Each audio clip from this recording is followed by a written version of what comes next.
Dear friends, మనము ఇటీవల ఈ గురుకుల రిక్రూట్మెంట్ లోపల పెద్ద సంఖ్య లోపల దాదాపుగా 9,000కు పైన రిక్రూట్మెంట్లు ఒకే రోజు ఒకేసారి నోటిఫికేషన్స్ ఇవ్వడము, తర్వాత కొన్ని పేపర్లు కామన్గా ఎగ్జామ్ పెట్టడం, నోటిఫికేషన్లు వేరైనప్పటికీ రిక్రూట్మెంట్ అయితే మరి తెలంగాణ రాష్ట్రం లోపల కాంగ్రెస్ ప్రభుత్వం ఏర్పడిన తర్వాత ఉద్యోగాల అంటే రిక్రూట్మెంట్ అయినటువంటి సెలక్షన్స్ పూర్తయినటువంటి వాళ్ళకు నిరుద్యోగులందరికీ కూడా అపాయింట్మెంట్స్ ఇవ్వాలనే ఒక మంచి ఉద్దేశంతో అందరికీ ఒకేసారి అపాయింట్మెంట్స్ రిలీజ్ చేయడం వల్ల ఈ గురుకుల రిక్రూట్మెంట్ లోపల ఇంత పెద్ద సంఖ్యలో ఉన్నప్పుడు ఒక అభ్యర్థి 2 పోస్టులు 3 పోస్టులు 4 పోస్టులుకి ఎన్నికైనటువంటి అభ్యర్థులు కూడా ఉన్నారు. ఈ తరుణం లోపల మిగిలిపోయినటువంటి అంటే రీలింగ్విష్మెంట్ నాన్ జాయినింగ్ పోస్టుల ద్వారా రీలింగ్విష్మెంట్ ద్వారా లేకపోతే non joining vacancies fallout vacancies ఏవి ఉన్నాయో మిగిలిపోయిన వేకెన్సీలను డౌన్ మెరిట్ లిస్ట్ ద్వారా ఆపరేట్ చేయాలని గతంలో గౌరవ supreme court Munja Praveen versus state of Telangana, అదేవిధంగా police recruitment board versus Narmetla Vamshi కేసులో గౌరవ సుప్రీంకోర్టు ఈ ఫాల్అవుట్ వేకెన్సీస్ ఏవైతుంటాయో ఈ నాన్ జాయినింగ్ వేకెన్సీస్ని డౌన్ మెరిట్ లిస్ట్ ద్వారా ఆపరేట్ చేయాలి. ఈ జిఓఎంఎస్ నెంబర్ 81 లేకపోతే ఇంకేదో జివోలను అడ్డుపెట్టి లార్జర్ ఇంట్రెస్ట్ ఆఫ్ ద అన్ఎంప్లాయీస్కి అవన్నీ అడ్డు చెప్పి భర్తీ చేయకుండా ఉండకూడదు. నోటిఫై చేయబడినటువంటి అన్ని ఉద్యోగాలను భర్తీ చేయాలని చెప్పి డౌన్ మెరిట్ లిస్ట్ ఆపరేట్ చేసి కేటగిరీ వైజ్గా రిజర్వేషన్ల వైజ్గా భర్తీ చేయాలని చెప్పి గతంలో సుప్రీంకోర్టు ఆదేశించి ఉన్నది. మరి ఆ ఆదేశాలను కూడా ఈ గురుకుల రిక్రూట్మెంట్లో కూడా మిగిలిపోయిన పోస్టులను డౌన్ మెరిట్ లిస్ట్ ఆపరేట్ చేసి అన్ని ఫాల్అవుట్ వేకెన్సీస్ని భర్తీ చేయాలని మన ఇక్కడ చాలామంది అభ్యర్థులు హైకోర్టుని ఆశ్రయించడం, మన గౌరవ హైకోర్టు తెలంగాణ ఇంతకుముందే దాదాపుగా ఒక 3-4 కేసుల తీర్పులలో మధ్యంతర ఉత్తర్వులు జారీ చేయడం జరిగింది. మరి ఆ ఉత్తర్వుల తర్వాత ఇప్పటికి కూడా ఈ అధికారుల నుంచి కానీ గురుకుల రిక్రూట్మెంట్ బోర్డు నుంచి కానీ ఎలాంటి వెబ్ నోటిఫికేషన్ కానీ ఎలాంటి ఆదేశాలు next down merit list operate చేస్తామని ఎలాంటి అధికారికమైనటువంటి హామీ రాలేదు.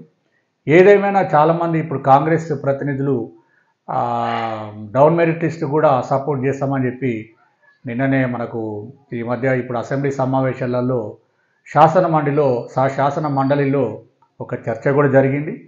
మరి ఈ తరుణంలో ఇంకా అభ్యర్థుల లోపల నిరాశ నిస్పృహలు ఎక్కువైపోయి అసలు భర్తీ చేస్తారో లేదో లేదా పిటిషనర్ల వరకే వస్తుందేమో అనే భయంతో మళ్ళీ ఒక దాదాపుగా 290 మంది అభ్యర్థులు ఇటీవల మళ్ళీ హైకోర్టులో ఒక పిటిషన్ వేయడం జరిగింది.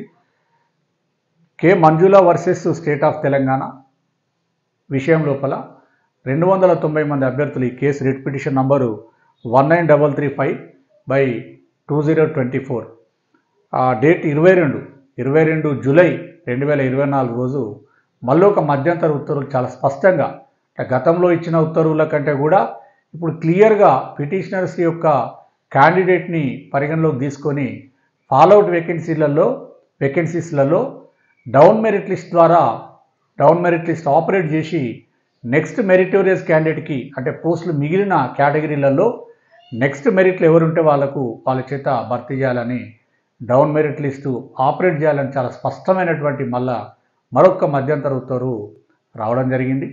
మరి ఈ ఉత్తర్వులలో పిటిషనర్స్గా 290 మంది వివిధ కేటగిరీస్ జేఎల్ కానీ పీజీటీ టీజీటీ తర్వాత లైబ్రేరియన్స్ ఇట్లా అన్ని పోస్టులలో ఉన్నటువంటి అభ్యర్థులు హైకోర్టుని ఆశ్రయించడం జరిగింది. మరి గౌరవ హైకోర్టు గతంలోనే 3-4 తీర్పులలో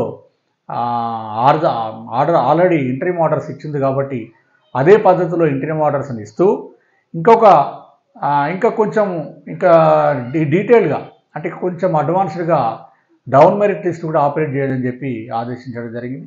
మరి దాని మీద గౌరవ ముఖ్యమంత్రి గారు కానీ ప్రభుత్వంలో ఉన్నటువంటి అధికారులు సానుకూలంగా స్పందించి ఈ నిరుద్యోగులకు దాదాపుగా 1800 పోస్టుల నుంచి 2000 పోస్టులు మిగిలిపోతున్నాయి అనేది ఒక అంచనా ఉంది.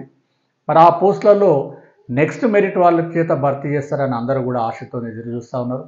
ఇంకా ప్రభుత్వం డిలే చేయకుండా ప్రభుత్వం వైపు నుంచి అంటే గురుకుల రిక్రూట్మెంట్ బోర్డు నుంచి ఒక వెబ్ నోట్ కనుక జారీ చేసినట్లయితే అభ్యర్థులలో ఆందోళన తగ్గే అవకాశం ఉంది. కాబట్టి మరి ప్రభుత్వము ఆలోచించాలి.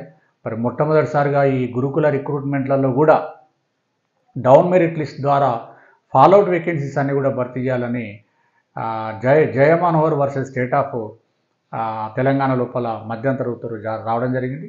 దాని తర్వాత కూడా ఒక 3-4 ఆర్డర్స్ రావడం జరిగింది. ఇప్పుడు ఫైనల్గా కే మంజుల వర్సెస్ స్టేట్ ఆఫ్ తెలంగాణ ఈ పిటిషన్ లోపల 290 మంది అభ్యర్థులు ఉన్నారు. మరి పిటిషనర్స్తో పాటుగా ఇంకెవరైతే మరి కొంతమంది అభ్యర్థులు ఏమడుగుతున్నారంటే పిటిషన్ వేసిన వాళ్ళకైనా వేయని వాళ్ళకి రాదంటే ఇప్పుడు న్యాయ వ్యవస్థ లోపల హైకోర్టులో కానీ సుప్రీంకోర్టులో కానీ ఏం జరుగుతుంది అనేది మనం ప్రిడిక్ట్ చేయలేము, మనం ఊహించలేము. కాబట్టి అందుకే ఈ 290 మంది కూడా కొంత ఆందోళనతోటి పిటిషన్ వేస్తే మాకు న్యాయం జరుగుతున్న ఉద్దేశంగా వెళ్ళినట్లుగా మనకు సమాచారం ఉంది. చాలామంది నిరుద్యోగులు కూడా మనకు కలిసినప్పుడు చెప్పడం జరిగింది. ఏది ఏమైనా ఈ ఒకేసారి నోటిఫికేషన్లు ఇచ్చి భారీ స్థాయి లోపల రిక్రూట్మెంట్ చేసినప్పుడు ఇలాంటి పరిణామాలు ఉత్పన్నమవుతాయి. కాబట్టి గౌరవ ముఖ్యమంత్రి గారు ప్రభుత్వం కూడా ఆ GOMS నెంబర్ 81ని అమెండ్మెంట్ చేయాల్సినటువంటి అవసరం ఉన్నది. అదేవిధంగా పబ్లిక్ సర్వీస్ కమిషన్ రూల్స్ని కూడా గతంలో రీలింగ్విష్మెంట్కి అవకాశం ఉండేది. రీలింగ్విష్మెంట్ ఎవరైనా ఉద్యోగం జాయిన్ కావడానికి విల్లింగ్ లేకపోతే ఆ నాట్ విల్లింగ్లెస్ అనేది విల్లింగ్ లేను అనే ఒక ఆప్షన్ తీసుకొని మళ్ళీ డౌన్ మెరిట్ లిస్ట్ ఆపరేట్ చేసి ఇచ్చేవాళ్ళు పబ్లిక్ సర్వీస్ కమిషన్ కూడా. మరి 2018లో ఆ రూల్ని కూడా అమెండ్మెంట్ చేయడం జరిగింది. చేయడం వల్ల ఇప్పుడు ఏమవుతున్నది, TGPSCలో నోటిఫికేషన్లలో 1:2 పిలుస్తూ ఉన్నారు. ఎందుకంటే ఈ పోస్టులు మిగిలిపోకుండా ఉండాలని ఒక మంచి ఉద్దేశంతో చేసినప్పటికీ ఒకేసారి 4-5 రిక్రూట్మెంట్లు నోటిఫికేషన్ ఇచ్చినప్పుడు ఒక అభ్యర్థి 2-3 నోటిఫికేషన్లకు ఎంపికైనా కూడా ఆ 2-3 ఉద్యోగాలకు కూడా ఈ సర్టిఫికేట్ వెరిఫికేషన్కి అటెండ్ అవుతూ ఉన్నారు. అక్కడ సమస్య అవుతున్నది. అది 1:2, 1:3 పిలిచినప్పటికీ ఇప్పుడు ఒకేసారి ఒకేసారి నోటిఫికేషన్లు ఇస్తున్నారు కాబట్టి ఆ ఎంపికైన అభ్యర్థి ఏంది ఏ నోటిఫికేషన్ ముందు భర్తీ చేస్తారో తెలియదు. కాబట్టి ఏ ఉద్యోగం అయినా పర్వాలేదు, ఏ ఉద్యోగం ముందు వస్తే దానిలో జాయిన్ అయిపోదామనే ఉద్దేశంగా ఒక ఉద్యోగానికి 2 ఉద్యోగాలు 3 ఉద్యోగాలు సెలెక్ట్ అయినా అన్నిటికి కూడా ఈ సర్టిఫికేట్ వెరిఫికేషన్కి అటెండ్ అయినట్టే ఖచ్చితంగా వాళ్ళు సర్టిఫికేట్ వెరిఫికేషన్కి అటెండ్ అయిన తర్వాత 1:2లో కానీ 1:3లో సర్టిఫికేట్ వెరిఫికేషన్కి అటెండ్ అయినాక 1:1లో వాళ్ళని డిలీట్ చేయడానికి ఉండదు ఈ రిక్రూట్మెంట్ పబ్లిక్ సర్వీస్ కమిషన్ కానీ గురుకులాస్ కానీ. అందుకే ప్రభుత్వం ఇమ్మీడియట్గా GOMS నెంబర్ 81 కూడా అమెండ్మెంట్ చేయాలి. ఎప్పుడో 30 సంవత్సరాల క్రితం ఇచ్చినటువంటి జియోను అడ్డు చెప్పి ఇంకా దాన్ని ఇప్పుడు కూడా నోటిఫికేషన్లలో పెట్టడం అనేది న్యాయం కాదు. ఎందుకంటే GO81 మీద క్లియర్ కట్గా సుప్రీంకోర్టు రెండు కేసులలో చెప్పి ఉన్నది. కాబట్టి ఆ జియోను అమెండ్మెంట్ చేయాలి. తర్వాత ఈ గురుకుల రిక్రూట్మెంట్ను కూడా ఇంకా మిగిలిన పోస్టులన్నీ కూడా డౌన్ మెరిట్ లిస్ట్ ద్వారా అందరు అభ్యర్థులు కూడా వెంటనే భర్తీ చేయడం కోసము చర్యలు తీసుకోవాలి. ఎందుకంటే దాదాపుగా అన్ని సొసైటీలలో రిక్రూట్మెంట్లు అయిపోయినాయి. ఒక ట్రైబల్ వెల్ఫేర్ తర్వాత మైనారిటీ వెల్ఫేర్లో కొంత ఇంకా రిక్రూట్మెంట్ ఫైనల్ అవుతూ ఉన్నట్టుగా మనకు సమాచారం ఉంది. ఏదేమైనా ఈ ప్రక్రియ పూర్తి కాగానే వెంటనే డౌన్ మెరిట్ లిస్ట్ ద్వారా మిగిలిన అన్ని ఉద్యోగాలను కూడా గౌరవ హైకోర్టు ఆదేశానుసారము ఈ ముఖ్యంగా అధికారుల చేతులలో ఎక్కువ బాధ్యత ఉంటుంది.